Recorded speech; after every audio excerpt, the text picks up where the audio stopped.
Yaani nikimaanisha niko kanda ya Ziwa, simaanishi niko kwa ajili yako tu. Yaani nipo kwa wale ambao wanahitaji promotion ya nyimbo zao, yaani kuzifanyia challenge, au yule mtu ambaye anahitaji kutangaziwa biashara. Umeona? Mimi sijaja kufanya namna gani nini, nimekuja nyumbani. Kanda ya Ziwa ni nyumbani.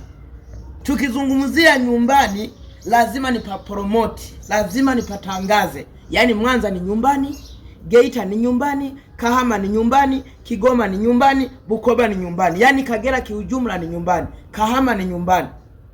Umeona? Shinyanga hiyo yote ni nyumbani, Tabora ni nyumbani kwa sababu ni kanda ya Ziwa. Sasa ukisikia mimi Kisweta nimezungumza kwa sasa niko kanda ya Ziwa, sijamaanisha eti kanda ya Ziwa nina maana gani? Kanda ya Ziwa, mimi nimekulia kanda ya Ziwa na ndio nyumbani. Lazima kama ni msanii ambao unajitambua, lazima upromote nyumbani kwenu. Lakini kama una hofu na nyumbani kwenu, hutaki wajue watu naishi wapi, umezaliwa sehemu gani, huwezi kupromote nyumbani. Lakini mimi lazima ni promote nyumbani kwa sababu nimezaliwa kanda ya Ziwa.